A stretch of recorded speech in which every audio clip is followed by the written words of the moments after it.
가장 중요한 교리가 구원에 대한 교리라고 했고, 지난 시간에 구원에 대한 교리에 대해서 다루었습니다.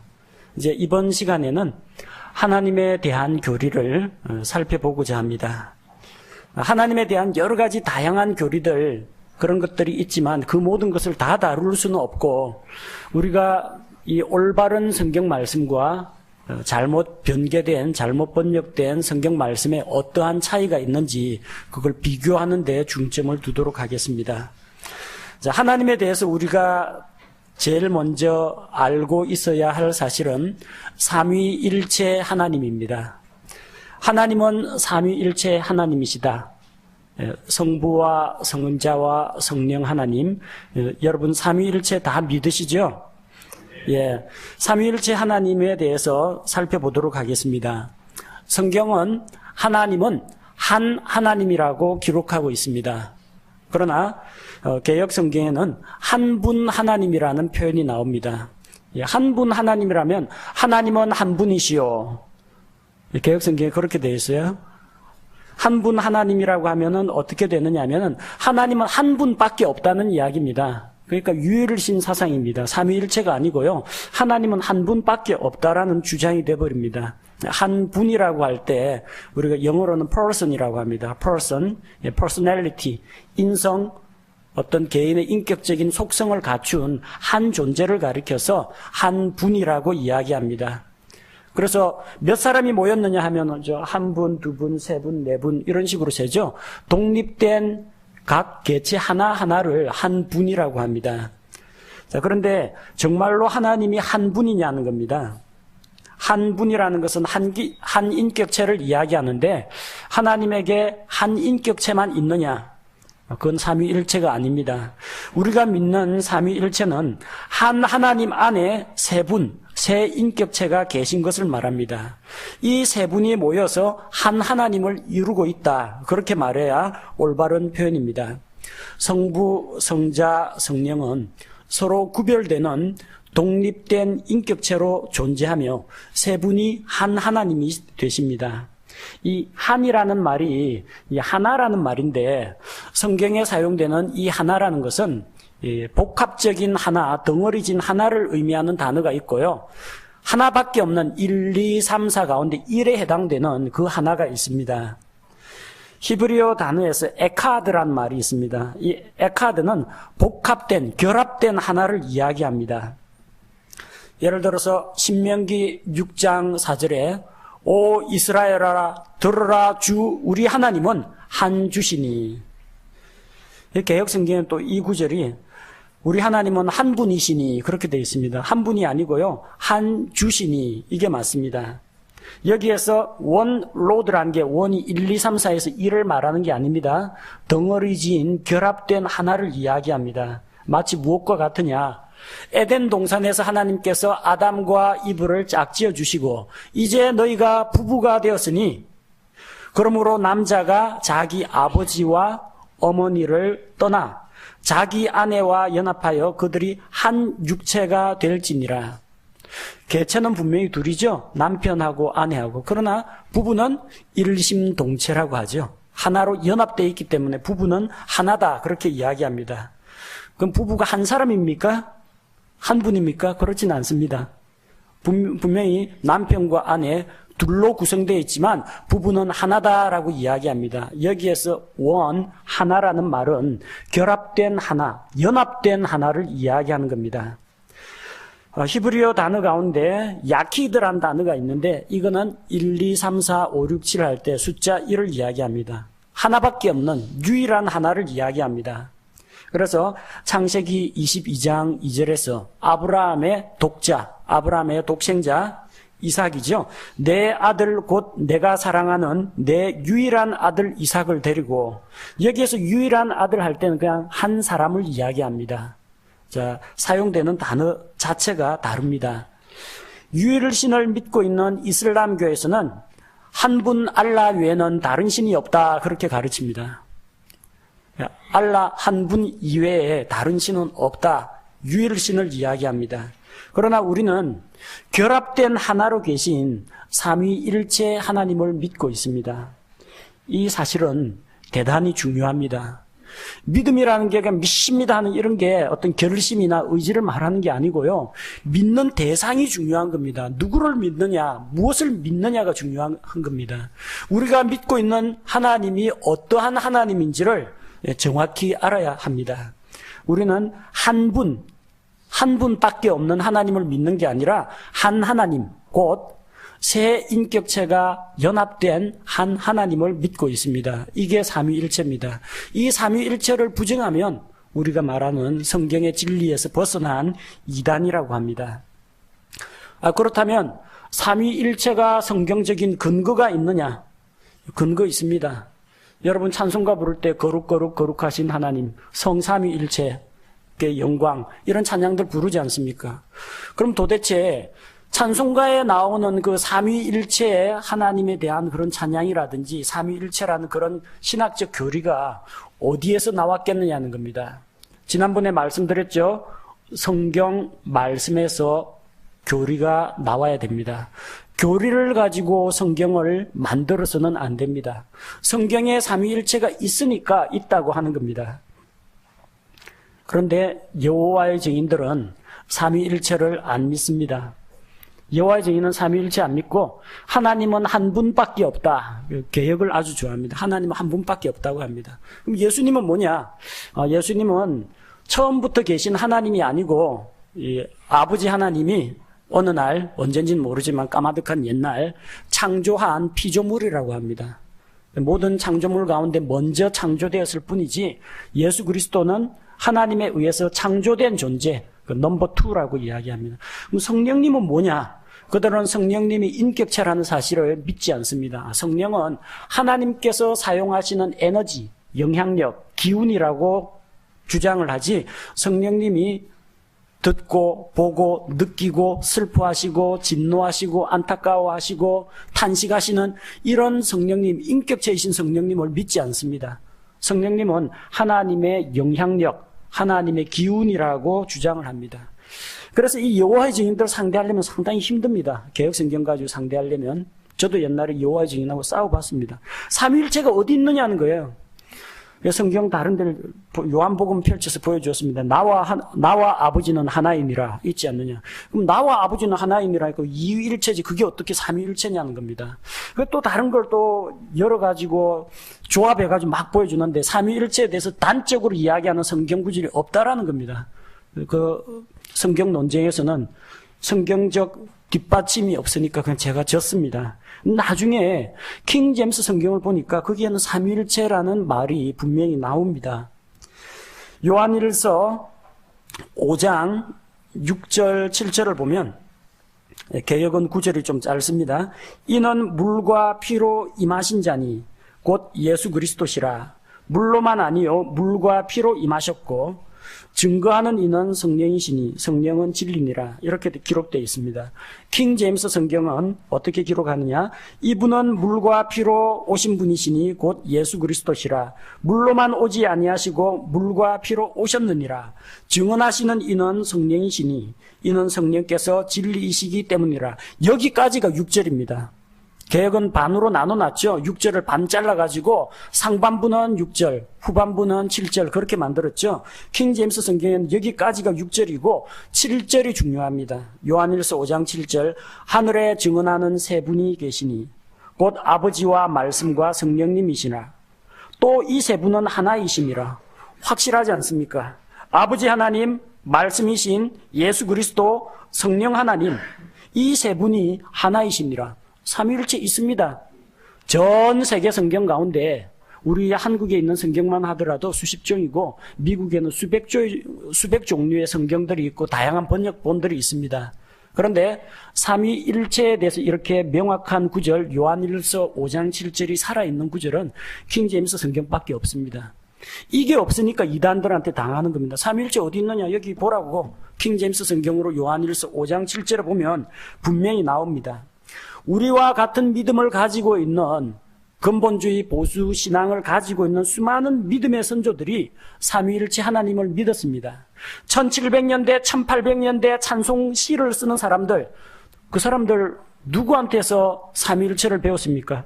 그 사람들이 가지고 있던 성경은 1611년 영어 킹제임스 성경입니다.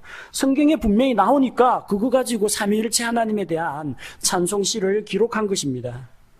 우리는 성경에 만약에 삼위일체가 없다면 안 믿는 것이 옳습니다. 그러나 성경 말씀에 삼위일체에 대한 구체적인 말씀이 있다면 그걸 믿어야 합니다. 삼위일체는 어떤 신학자가 어느 날 갑자기 생각해낸 아이디어가 아닙니다. 원래부터 성경에 삼위일체에 대한 말씀이 있었고 현대 역본들에는 이 삼위일체를 명확하게 보여주는 이 구절을 제외시켰습니다. 자, 그래서 교리체계, 믿음의 체계가 성경이 엉뚱하게 번역이 되고 성경 구절 가운데 일부가 삭제되고 그럴 때 우리가 믿고 있는 믿음의 근간이 흔들린다는 겁니다. 개역 성경은 7절을 반으로 잘라서 절반은 6절, 절반은 7절을 만들었습니다. 요즘에 이거 개역 성경에 개정판이 나왔습니다. 개역 개정에서는 7절을 삭제하는 대신에 8절을 반으로 잘라가지고 8절 절반을 위로 올리고 그걸 7절이라고 주장하고 있습니다. 다 잘못된 것입니다. 성경의 다른 곳에서도 삼위일체에 대한 증거는 나옵니다. 다만 가장 직접적이고 가장 확실한 구절이 요한일서 5장 7절이라는 겁니다. 성경 창세기 1장 1절에 처음에 하나님께서 하늘과 땅을 만드셨다 할 때 그 하나님이란 단어는 엘로힘이라는 단어로 사용됐습니다. 복수 형태입니다. 창세기 1장 26절에 우리가 우리의 형상에 따라 우리의 모양에 따라 사람을 만들자. 하나님이 한 분밖에 없으면은 우리는 도대체 누굽니까? 하나님이 누구하고 의논을 합니까? 하나님께서 세상을 만드시고 사람을 만드셨다고 우리가 믿고 있는데 거기서 우리는 누굽니까? 하나님이 복수 형태로 사용되었다는 겁니다. 창세기 11장 7절에서는 바벨탑 사건 때 하나님께서 또 우리가 내려가서 사람들이 하는 그 일에 대해서 알아보자고 하십니다. 하나님이 하나님에 대해서 내가 이제부터는 사람들을 이렇게 대해야 되겠다 이렇게 이야기하지 않고 우리가 라고 이야기합니다. 하나님이 복수 형태로 표현됐다는 것은 정확하게 이게 세 분 하나님이 계신지 네 분 하나님이 계신지 그거는 등장하지 않지만 하나님은 한 분이 아니라 복수 형태로 연합된 하나님이라는 것을 보여주고 있습니다. 삼위일체에 대한 증거는 민수기 6장 24절, 26절 이스라엘에 대한 대제사장 아론의 축복에서 살펴볼 수가 있습니다. 하나님께서 아론을 통해서 이스라엘 자손들에게 축복을 할 때 다음과 같이 축복을 하도록 했습니다.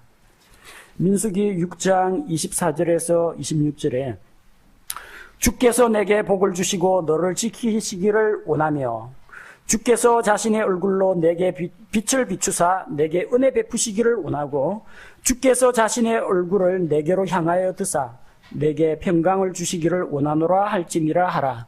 주께서 세 차례에 걸쳐서 삼중 축복이 나옵니다.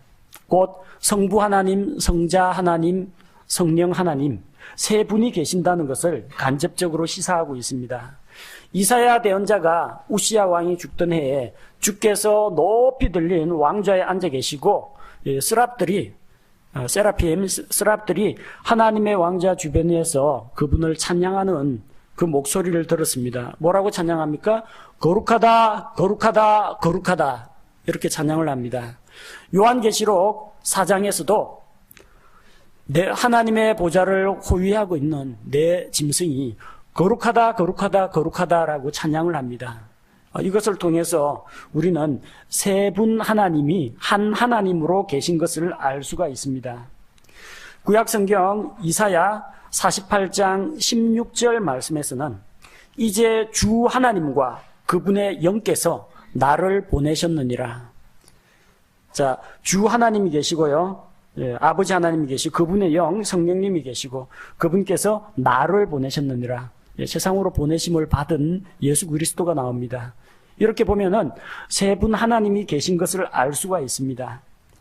신약 성경 마태복음 3장 16절에서 17절 예수님께서 요르단 강에서 침례를 받고 물 속에서 올라오실 때 하늘에서 음성이 들립니다. 이는 내 기뻐하는 아들이요.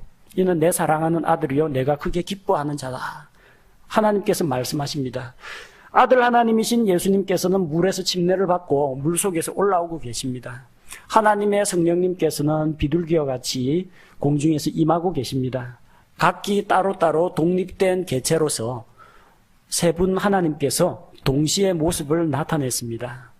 곧 우리는 삼위일체 하나님을 성경을 통해서 확인할 수가 있습니다. 마태복음 28장 19절에서 예수님께서 제자들에게 말씀하셨죠. 너희는 가서 모든 민족들을 가르치고 아버지와 아들과 성령의 이름으로 침례를 주라고 했습니다. 아버지와 아들과 성령 세 분 하나님이 계신다는 것을 보여주고 있습니다. 요한복음 14장 26절 말씀에서도 삼위일체에 대한 그런 증거를 발견할 수가 있습니다. 위로자 곧 아버지께서 내 이름으로 보내실 성령님. 자, 아버지가 계시고 예수 그리스도가 계시고 아버지께서 예수 그리스도의 이름으로 보내실 성령님이 계십니다. 그 삼위일체 하나님을 우리가 발견할 수가 있습니다. 우리 은사에 대한 말씀 고린도전서 12장 4절에서 6절 말씀해 보니까 이제 선물은 여러 가지나 같은 성령이시고 성령 하나님 등장, 직무는 다르나 같은 주시며 주 예수 그리스도가 등장합니다. 활동은 여러 가지나 모든 것 안에서 모든 것을 행하시는 같은 하나님이 계시되 하나님 성령님 예수 그리스도 삼위일체 하나님으로 등장합니다. 독립된 인격체로 계신 삼위일체 하나님을 우리가 성경을 통해서 볼 수가 있습니다. 요 삼위일체 하나님을 믿지 않는 사람들은 여러 가지 다른 사상을 가지고 있습니다. 그 중에 하나가 일신론, 하나님은 한 분밖에 없다. 아버지 하나님만 진짜고 예수님은 하나님에 의해서 창조된 존재다. 성령님은 하나님의 기운 에너지다. 그렇게 주장하는 일신론주의자가 있습니다.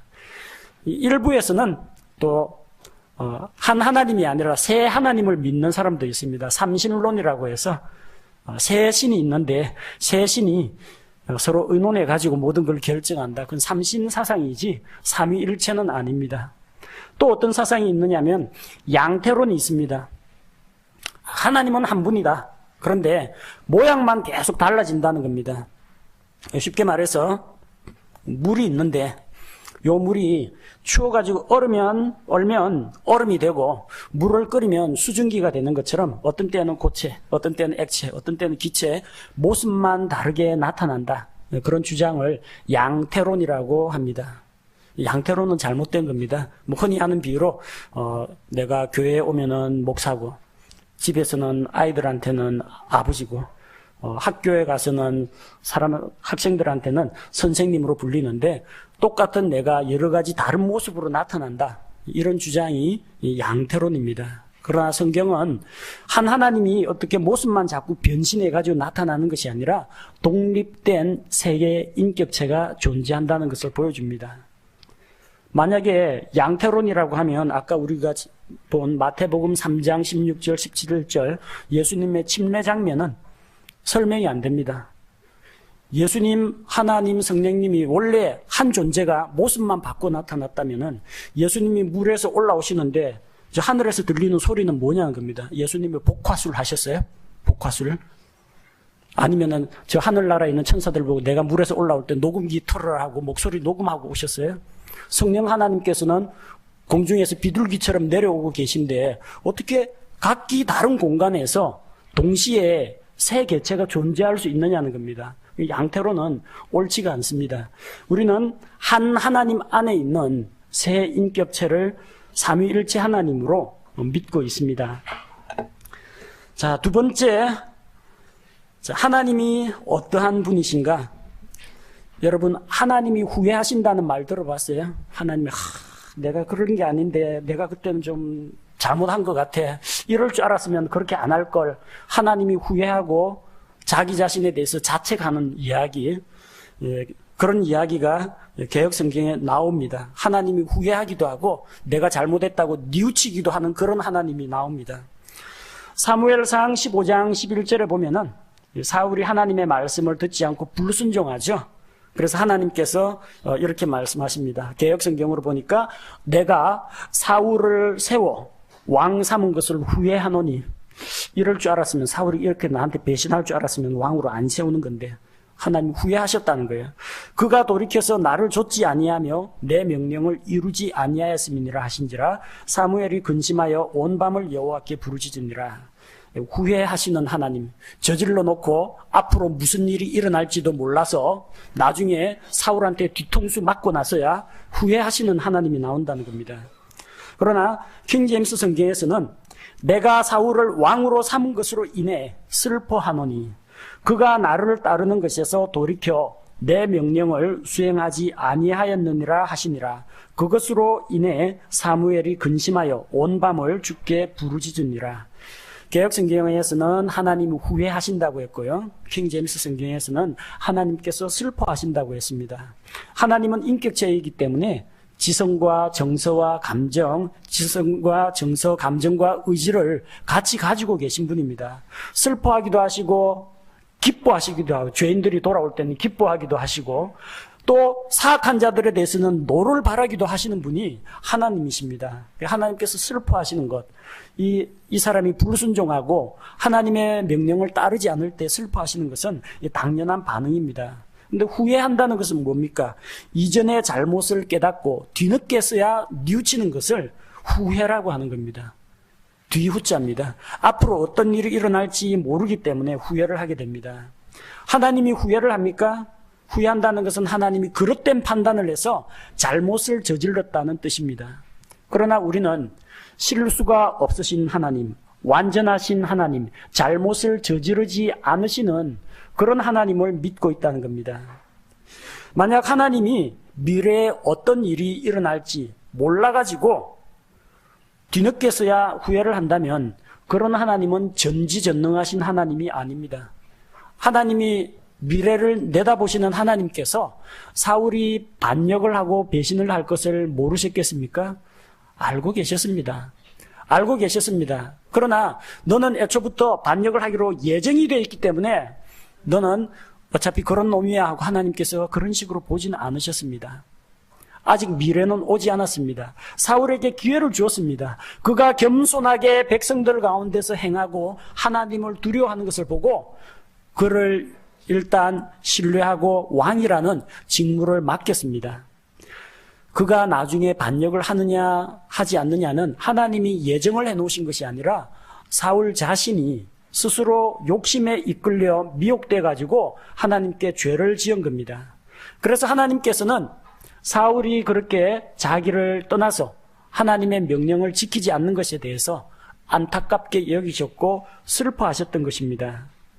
이미 알고 계시지만 그가 죄와 불순종에 빠진 것을 안타깝게 여기고 슬퍼하셨습니다.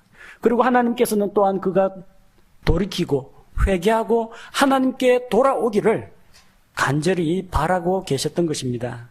자, 이런 측면에서 우리는 후회하는 하나님, 앞일도 못 내다보는 그런 어리석은 하나님을 믿고 있느냐? 모든 일에 실수가 없이 완벽하신 하나님을 믿고 있느냐? 만약에 개혁을 우리 믿음의 표준으로 따르게 될 경우에는 우리는 전지전능하신 하나님이란 용어를 쓸 수가 없게 됩니다. 자기 앞날도 모르면서 자기가 세운 왕이 어떻게 변절할지도 몰라보는 뒤늦게서야 후회하는 그런 하나님을 믿게 된다는 겁니다. 여러분이 어떤 성경을 가지고 읽고 어떤 성경을 가지고 공부를 하고 설교를 듣고 어떤 성경으로 말씀을 묵상하느냐에 따라서 하나님에 대한 여러분의 이해와 여러분의 시각이 크게 달라질 수 있다는 것을 보여줍니다. 다음으로 살펴봐야 할 것은 뉘우치시는 하나님입니다. 뉘우친다는 게 뭘 말합니까? 죄 지은 사람이 실수하고 잘못을 저지른 사람이 거기에 대해서 반성하는 게 뉘우치는 겁니다. 여러분 자녀들 잘못하면은 야단 맞고 나서 뒤늦게 잘못했어요 하고 뉘우치잖아요. 근데 하나님이 정말로 뉘우치시는 하나님이냐는 겁니다. 우리가 보기에 말이 안 된다고 생각하죠. 하나님이 어떻게 뉘우치느냐. 근데 개역에는 하나님이 뉘우친다고 기록되어 있습니다. 역대기상 21장 15절을 개역으로 보니까 하나님이 예루살렘을 멸하러 사자를 보내셨더니 사자가 멸하려 할 때에 여호와께서 보시고 이 재앙 내림을 뉘우치사 멸하는 사자에게 이르시되 족하다. 이제는 내 손을 거두라 하시니 때 여호와의 사자가 예부스 사람 오르난의 타작마당 곁에 선지라. 킹제임스 성경으로 보니까 하나님께서 예루살렘을 멸하시려고 한 천사를, 사자가 아니라 천사입니다. 이 사자라고 하면 이제 동물원에 있는 그 사자를 말하는 건지, 아니면 죽은 사람 사자를 이야기하는 건지, 소식을 전하는 전령 사자를 이야기하는 건지 분명하지가 않습니다. 천사입니다. 한 천사를 그곳에 보내셨는데 그가 멸할 때 주께서 보시고 그 재앙에서 뜻을 돌이키사 백성을 멸한 천사에게 이르시되 족하다. 이제 내 손을 멈추라 하시거늘 그때 주의 천사가 여부스 족속 오르난의 타작마당 옆에 섰더라. 개역 성경은 하나님께서 뉘우치셨다고 기록하고 있고요. 킹제임스 성경에서는 하나님께서 뜻을 돌이키셨다라고 기록을 하고 있습니다. 하나님이 잘못이 있습니까? 우리는 실수나 잘못이나 오류가 없으신 하나님, 죄가 없으시고 흠이 없으신 하나님, 거룩하고 완전하고 빛 가운데 계신 하나님을 믿고 있습니다. 하나님은 반성을 안 합니다. 왜 반성을 안 하느냐? 잘못한 게 없기 때문입니다. 그분은 항상 공의로우시고 거룩하시고 그분 자체가 진리이기 때문에 절대로 죄하고는 타협을 안 하시고 또 죄를 짓는 일도 없습니다. 따라서 후회도 안 하시고 반성도 안 하십니다. 개역처럼 하나님이 뉘우친다고 하면은 그분이 미래를 내다볼 수 없다거나 판단 착오를 하거나 잘못된 결정을 내렸다는 이야기입니다. 우리가 믿는 하나님은 그런 착오나 오판을 하시는 분이 아닙니다. 하나님이 실수하는 하나님이 아닙니다. 지금 문제가 된 것이 무엇입니까? 다윗이 자기 왕국에 전쟁터에 나갈 수 있는 백성들 머리 숫자가 얼마나 되는지 세어보고자 한 것입니다. 하나님께서는 말씀하시기를 아브라함 언약을 통해서 사람들이 땅에 티끌을 셀 수 있을진데 내 자손도 셀 수 있을 것이다. 셀 수 없이 많은 하늘의 별들같이 많은 자손들을 준다고 약속하셨습니다. 또한 전쟁은 주께 속한 것이니 말이나 군사나 무기나 이런 거 의지하지 말라고 했습니다. 다윗이 왕국이 안정되고 성장하니까 처음에 겸손한 마음 대신에 이제 사람들 머리 숫자를 의지하기 시작했습니다. 군대에 나아가서 내가 병력을 동원하면은 우리나라 군대가 도대체 얼마나 되는지 알아보고 싶다는 겁니다. 그래서 그 숫자를 믿고 전쟁을 하려고 작정을 한 겁니다. 인구 조사한 그 자체가 문제가 아니라 인구 조사의 배후에는 바로 하나님의 능력을 의지하지 않고 병력의 숫자를 의지하는 그런 잘못된 생각이 들어있었기 때문에 하나님께서 징계를 내렸습니다. 그래서 세 가지 재앙 중에 하나를 택하라. 그래가지고 전염병 재앙으로 치셨습니다. 하나님께서 미래를 내다보지 못해가지고 요 정도까지만 전염병으로 사람을 죽였는데 생각해보니까 내가 너무 많이 죽였네. 참 큰일 났다. 내가 잘못했네. 이런 식으로 뉘우친 게 아니라는 겁니다. 하나님은 죄에 대해서 공의로 심판할 자격이 있으신 분입니다. 그분의 판단은 언제나 옳습니다. 그런데 그런 재앙을 당하면서 다윗이 보인 반응이 무엇입니까? 하나님, 죄를 지은 것은 접니다. 이 어리석은 양무리는 무엇을 했습니까? 다 제가 시켜서 한 겁니다. 다윗이 하나님 앞에 나와서 죄를 회개하고 자백하면서 용서를 구하니까 하나님께서 형을 집행하다가 이제 그가 회개하고 돌아오니까 용서하시고 재앙을 내리겠다 하는 뜻에서 이제는 재앙을 그만 내리겠다 쪽으로 뜻을 바꾸신 겁니다. 그래서 뜻을 돌이키신 것이지 하나님이 잘못에 대해서 뉘우치고 반성하고 후회를 하신 것은 아니라는 겁니다. 여기에 사용된 단어가 repent라는 단어입니다. repent라는 단어는 사람한테 사용할 때는 언제나 회개하다 그런 의미가 됩니다. 죄에서 돌이켜서 하나님께로 돌아가는 거, 이걸 회개라고 합니다. 그럼 하나님한테 God repent 하면 하나님이 회개했다? 하나님이 회개합니까? 하나님은 죄를 지은 게 없기 때문에 회개하지 않습니다. 하나님이 회개한다, 하나님이 뉘우쳤다, 하나님이 후회한다, 다 옳지 않습니다. 이게 하나님의 감정에 대해서 사용될 때는 슬퍼하다라고 번역을 하고, 그분의 의지적인 결단과 연관되어 있을 경우에는 뜻을 돌이키다라고 번역하는 것이 옳습니다. 어느 경우에 하나님이 뜻을 돌이키시느냐? 하나님께서 뜻을 돌이키시는 것은 하나님이 말을 번복한다라든지 하나님이 자기의 약속을 안 지킨다라는 의미가 아닙니다. 그분의 거룩하심과 그분의 사랑과 그분의 공의는 그대로 집행이 됩니다. 다만 뭐가 달라졌어요? 사람 쪽에서 입장을 바꿨습니다. 하나님이 죄에 대해서 징벌을 내리시고 치기로 하셨는데 죄인이 회개하고 돌아왔습니다. 그러면은 죄인이 회개하고 돌아올 때는 죄인을 징벌하는 것도 하나님의 공이고, 죄인이 회개하고 돌아왔을 때 용서하고 받아주는 것도 하나님의 사랑과 긍휼입니다. 그분의 거룩하신 속성하고 전혀 모순되지가 않습니다. 뉘우치지도 않는데 그 사람을 함부로 용서한다라든지 이런 것은 문제가 있지만, 하나님께서 정하신 그분의 거룩하심의 원칙에 따라서 죄를 회개하고 돌아온 자들에 대해서 그 사람을 다루는 하나님께서 다루시는 방식만 달라졌지, 하나님의 고유한 거룩하심과 사랑과 공의의 성품은 하나도 변질되거나 달라진 게 없다라는 겁니다. 그 대표적인 예가 구약성경 요나에 나오는 니느웨 사람들의 회개를 말합니다. 요나 3장 말씀해 보니까 요나가 니느웨라는 그런 큰 도시로 가서 하나님의 말씀을 선포했습니다. 주의 말씀대로 선포를 했습니다. 사흘 길을 다닐 만큼 큰 도시에서 선포를 하니까 변화가 일어납니다. 저 이스라엘 백성들은 대언자들이 가서 말씀을 부르짖고 외쳐도 회개를 안 하는데, 니느웨 백성이 하나님을 믿고 금식을 선포하고 가장 큰 자 왕으로부터 일반 백성들까지 전부 다 베옷을 입고 제꾸로 엎드려가지고 하나님 앞에 자기 죄를 자복하고 회개하는 그런 일이 일어난 것입니다. 하나님의 원래 계획이 무엇입니까? 저 니느웨가 죄악에 오염돼가지고 내가 그 도시를 멸망시키겠다. 이게 하나님의 계획입니다. 거룩하시고 공의의 하나님으로서 당연한 결정입니다. 그런데 그들에게 기회를 주기 위해서 요나 대언자를 보내서 말씀을 선포했더니 이 사람들이 회개하고 돌아왔습니다. 하나님을 믿고 회개하고 금식하면서 제 가운데에서 꿇어앉아서 하나님께 부르짖었습니다. 그리고 그동안 자기들이 행하던 강포와 폭력에서 벗어났습니다. 돌이켰습니다. 자, 그러자 하나님께서 어떤 반응을 보였습니까? 요나 3장 10절에 하나님께서 그들이 행한 일, 곧 그들이 자기들의 악한 길에서 돌이킨 것을 보시고 재앙, 즉 친히 그들에게 행하리라고 말씀하신 그 재앙에서 하나님께서 뜻을 돌이키사 그것을 행하지 아니하심이라.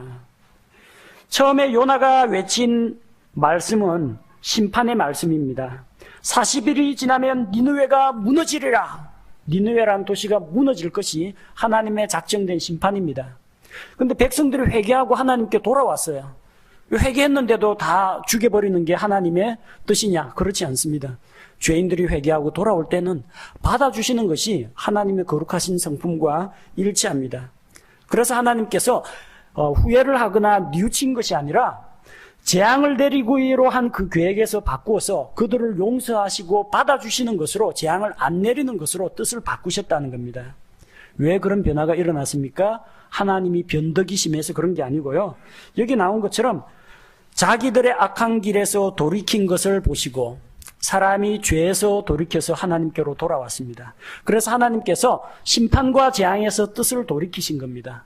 사람이 회개하고 돌이키면 하나님께서 징벌로부터 돌이키신다는 것을 볼 수가 있습니다. 사람이 회개할 때 하나님께서 형벌을 내리기로 하신 뜻을 돌이키신다는 겁니다. 하나님께서 뜻을 돌이키셨다 이렇게 번역해야 맞지, 하나님께서 회개하셨다, 하나님께서 뉘우쳤다, 하나님께서 후회하셨다 이렇게 하면 잘못된 번역입니다. 우리 주 하나님은 조금의 실수나 잘못이나 죄나 허물도 없고 완전하고 거룩하고 빛 가운데 거하시는 분이고 진리의 하나님입니다. 따라서 그분에게는 뉘우친다, 후회한다, 회개한다는 말이 전혀 없습니다. 다만 죄인들이 하나님을 찾고 하나님을 구하고 돌아올 때 그분께서 심판하고 형벌을 주기로 한 것에서 뜻을 돌이키사 그에게 호의를 베푸시고 은혜를 베풀어 주시는 하나님이라는 겁니다. 여러분, 어느 성경을 가지고 여러분이 성경을 읽느냐에 따라서 하나님에 대한 입장이 달라집니다. 하나님도 잘못 저지르고 후회도 하고 뉘우치기도 하고 실수도 하고 앞날도 모르고 이런 식으로 생각하면 안 된다는 겁니다. 올바른 성경이 있어야 하나님에 대한 올바른 믿음을 가질 수 있습니다. 믿음은 내 믿음이 크냐 작으냐, 내 믿음이 뜨거우냐, 이게 중요한 게 아니라 무엇을 믿고 있느냐, 누구를 믿고 있느냐, 그게 중요하다는 겁니다. 무엇을 믿고 어떠한 하나님을 믿는지는 성경에 나와 있습니다. 잘못된 성경을 가지고는 하나님에 대한 잘못된 교리, 잘못된 믿음을 가질 수밖에 없습니다. 우리는 바르게 번역된 정확한 성경을 통해서 우리가 믿고 있는 하나님이 어떠한 분인지 더 깊이 알아가야 하겠습니다.